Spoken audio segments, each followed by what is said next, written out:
the Dove and Dragon Radio. I'm your host, M.l.Ruscsak. I'm here with a special guest, the emotions doctor, Dr. Ed Daube. Welcome. Well, thank you for having me, Melissa. I'm glad to be here.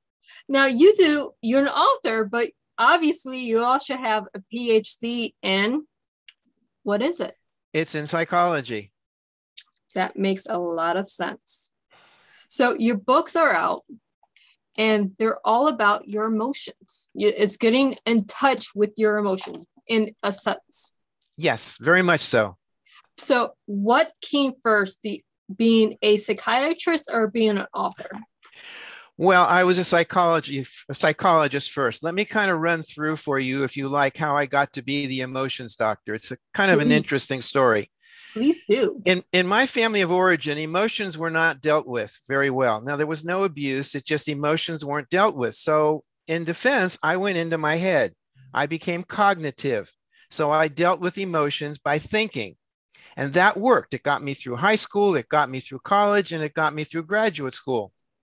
Once I was out of graduate school and I was doing my internship, I went to it's called Henry Olaf House in San Francisco, and it's an alcoholic treatment program.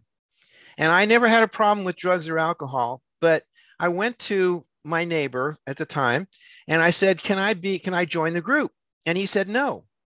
And I said, well, why not? He said, you can't join the group, but you can be a participant observer. I said, piece of cake. I'm a psychologist graduate. I won't have any problem. Mm-hmm. It took these folks 6 months, Melissa, and they labeled me a non-drinking alcoholic. And they said that because while they dealt with their emotions by drinking and pushing the emotions down, I went into my head. Mm-hmm. That was my first introduction to the fact that I needed to deal with some issues. I then took a job working with the California Youth Authority, and I was working with young women, young incarcerated women who had histories of multiple abuse, physical, sexual, emotional, the whole range. And I found that my language was up here and theirs was down here. So I developed the emotions as tools model to explain to them what emotions were, why they had them, and how they could learn to deal with them. I used the same model with the correctional staff who were jaded about emotions because they saw emotions as messy and didn't want to have anything to do with them. Once I retired about 15 years ago, I took a look at what I was going to do. Didn't want to do private practice, but I thought, okay, is there a need for the information that I have? And I found that there was. I found that many people, most, did not understand what emotions were. That was part of it. And then I went on to LinkedIn. I went on to a women's forum, professional women's forum. And I identified myself as a male. And I said, look, I've just got one question. What happens to you as a woman when you express emotions? Over 2,000 responses later, the implication was, or the answer was, as a woman, I can't express emotion because when I do, I get demeaned, I get put down, and I get marginalized. So I wrote my first book, which was Emotions as Tools, which explained the model. And I wrote my second book, which is Beyond Anger Management, in order to address anger and the misconceptions about anger.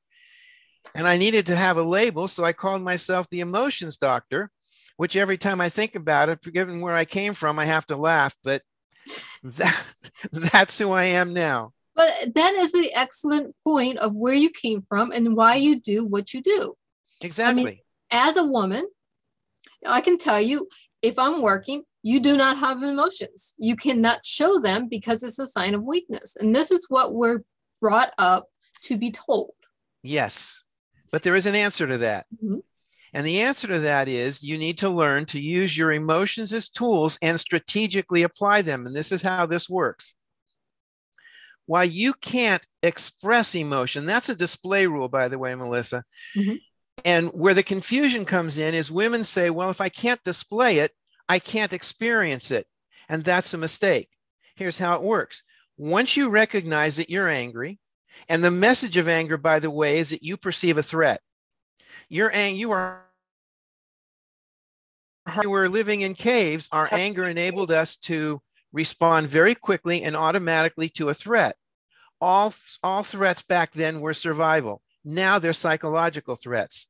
So you as a woman may experience a threat to your goals, to your ability to express yourself, to your ability to achieve in your work setting. Lost you. I'm here. Okay, whatever it happens to be. So what you can do is you can take your emotion of anger and you can say, look, I'm angry and I've got a very good reason to be angry. So now then I'm not going to display my anger because I can't, because there are too many problems that'll come up, but you can use the energy of your anger to get rid of the threat. And you can do that more subtly. You can use it to generate the energy to maybe find out what you have to do in order to get around the person that's obstructing you. You can use your anger to say, what do I need to do to change the situation? You can use your anger as a source of energy to do a whole bunch of things. You just can't directly or outwardly express your anger. That is strategically applying your anger as a tool. And we have been doing this for years. Is it called the mom look? Absolutely. I mean, any mom who has a child knows the mom look. And it usually works because you can't say what you want to say in your head. Yes. You do a look, and it usually takes the negative, whatever's in front of us, and makes us stop. Yes, but you can't use the mom look on your boss. No, you can't. But what you can do is this. Because what I'm looking at now is writing on my blog, which is theemotionsdoctor.com. I'm writing about a basic rule of behavior. And that basic rule says that everybody in every situation does the best they can, not the best possible, the best they can given their model of the world and their skill sets. So if you understand that and you have a boss, you can look at one, his model of the world. How is he looking at you? Obviously, he's obstructing your progress, but is that based on his model? Does he misperceive you as a possible threat? Does he not know how to interact with you as a woman? What's going on with his model? Or is his model correct? He knows what's going on. He knows he's the boss. He knows you're a subordinate, but because he doesn't have the skill sets to interact with you as a woman, he tries to minimize you. So now you can educate him in terms of his skill sets on how to interact with you, or you can begin to change his model so that he doesn't perceive you as a threat.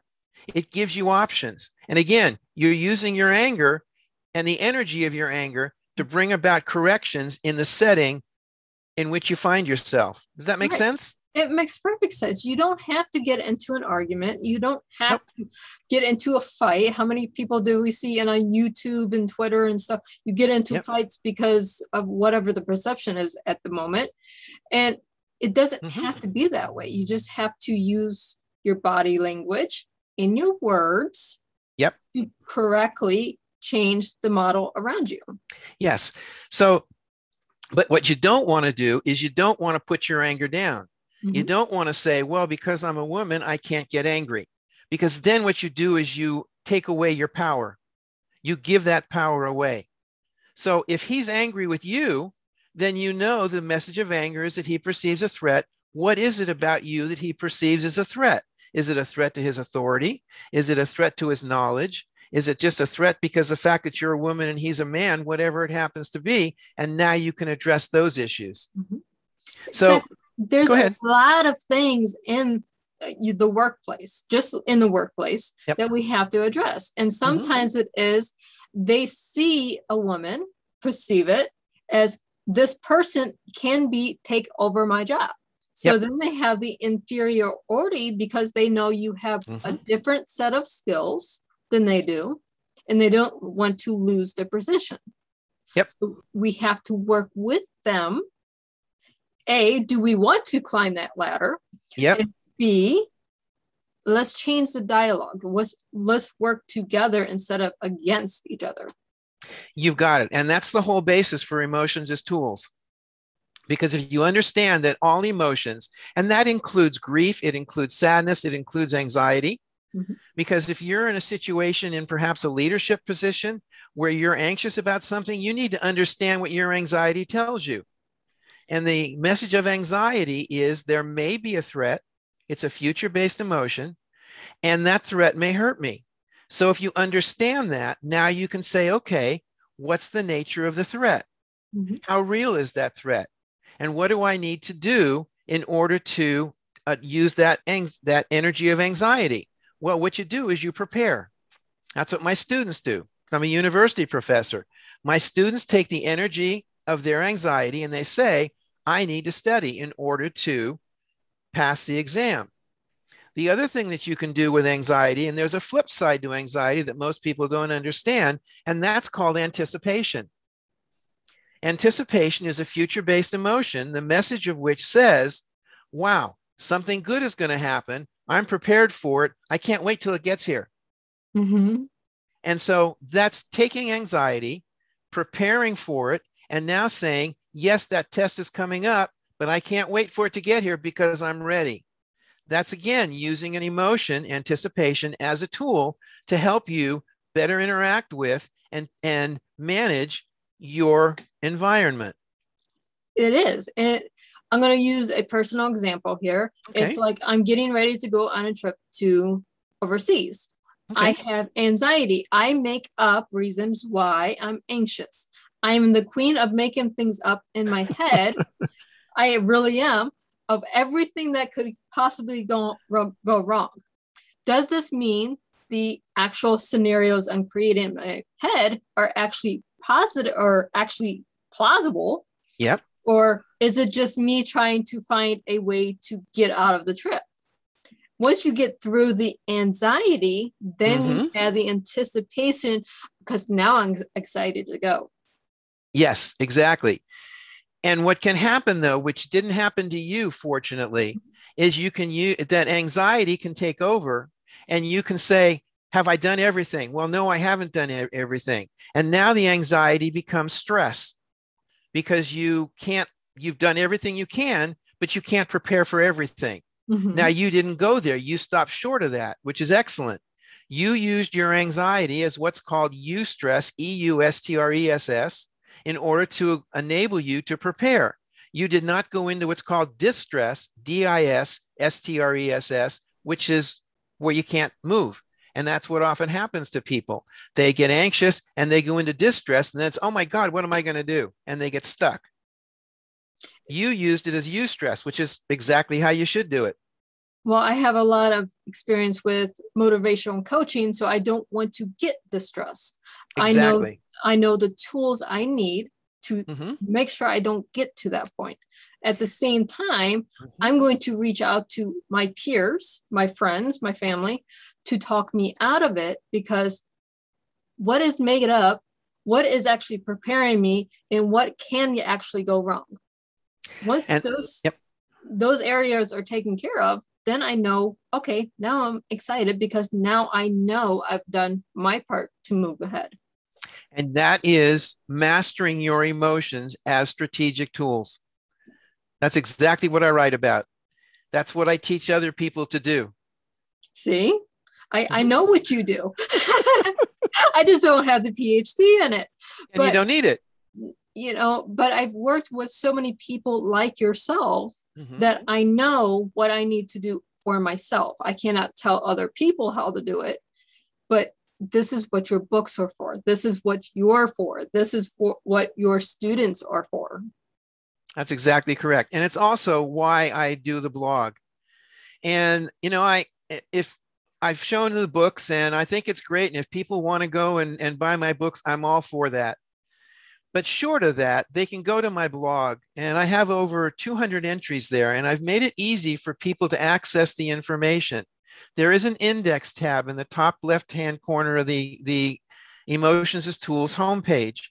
And if they go to that index and click on that, it'll take them to a listing by category of all of my posts. So they can click on the category and they can go directly to the post and read whatever they want, and they can self-teach themselves exactly what we're talking about here. And if they want to buy my books, I think that's great. I'm not telling them not to. But a lot of information now is on my blog and it's for free. So start there and then go to the books. Right. Start somewhere. You know, we have to start somewhere. Let's take a baby step. Or you might be one of those people that have to go feet first and everything and buy both books and then go to the blog. All for it. All for both scenarios. But we have to get self-accountability over our emotions. Yes. But what I want to say here is most people will take what you said and take it as I need to control my emotions. And I'm not recommending that. No. And the reason I'm not recommending that is the basis of why most anger management groups don't work, because they're taught to control their emotions, and you can't. Now, I need to put that into context. There is a part where control is appropriate, and that's where you control your initial behavior. So you experience anger, you experience whatever it has to be, anxiety, and you don't necessarily act out on it.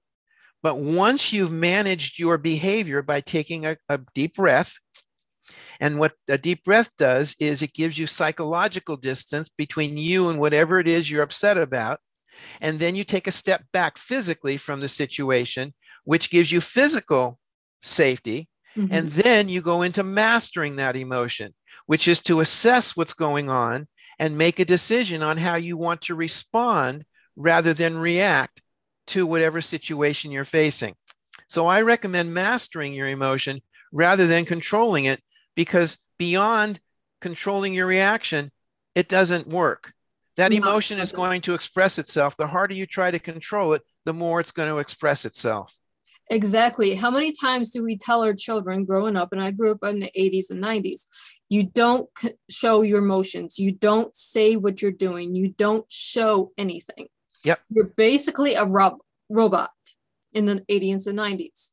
So when you get to 2000 and you're adult or going into adult, yep, now you're facing adulting and you're experiencing all these emotions you were told for 18 years not to express. So we have so many people going the opposite way. We get into drugs, we get into alcohol because we don't know how to master our emotions. Exactly. And that's been my mission, if you will, since I retired, in order to educate people. I spend time on the website Quora.com, where people write in with questions, and then I address those questions. And practically all the questions were, how do I control my anger? How do I deal with anxiety?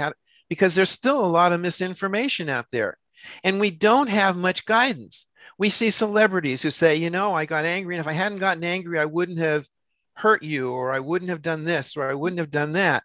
And the message is that somehow our emotions control us. A lot of misinformation and myths out there. And as I said, you know, what my goal is to try and reach as many people as I can by doing podcasts and my blog in order to re-educate them to what their emotions are and how they can master those emotions in order to make their lives better and their relationships. Right. It takes, you have to do it yourself. I can't do it for you.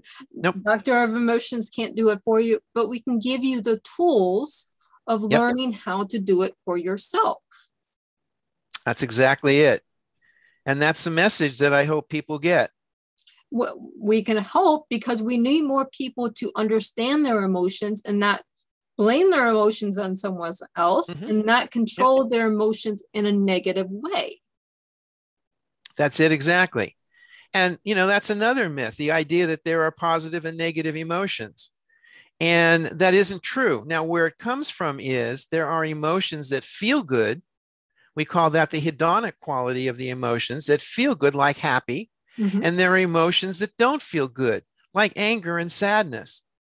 But if you think of emotions as negative, the idea comes up that if it's negative, why should I keep it?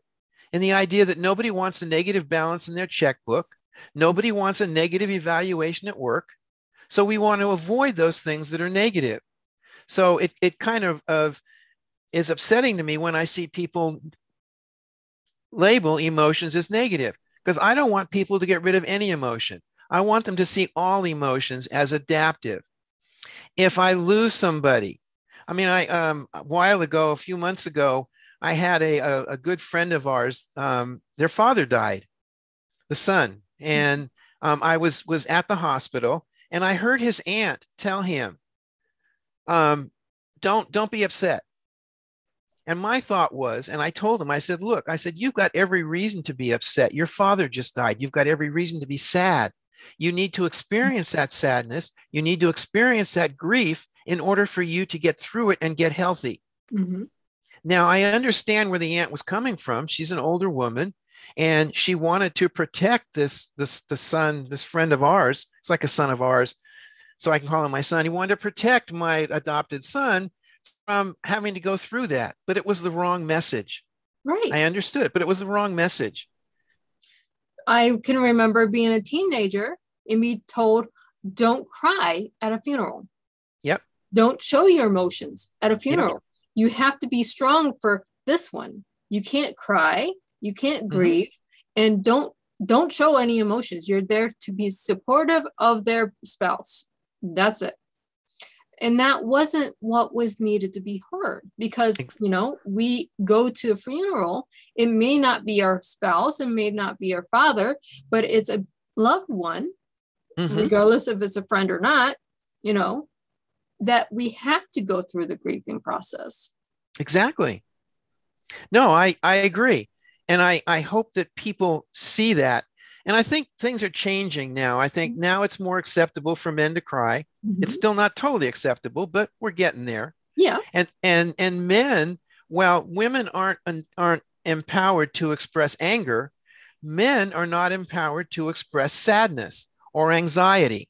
So what we tend to do is we tend to use anger as a secondary emotion, because anger is empowering. So I may not be able to show anxiety, but I can show anger. Now, when I do that, what I do is I take away my own power as a man to experience my emotions and use my emotions in order to help me understand the situation in which I find myself and how best to deal with it.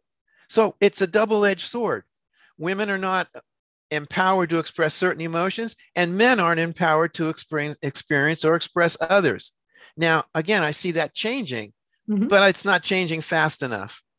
Right. We have to work with each generation, and it's getting there. But at the same time, it's not getting there to where we need it as a community. And when I think a community, I mean everyone, all inclusive. You know, it's not just, oh, it's happening in this city. Okay, that's great for your city. What's going on with the state, the country, you know, the world? We have to get it completely unified, where we are empowered to use our emotions wisely. I agree. And you know, I also have concerns about this generation that's coming up, that most of their interactions are online in terms of videos and whatnot and computer games. And I don't know where that generation is going in terms of emotions and what they're learning and what kind of messages they're getting. Yeah, that worries me for no end as a mother.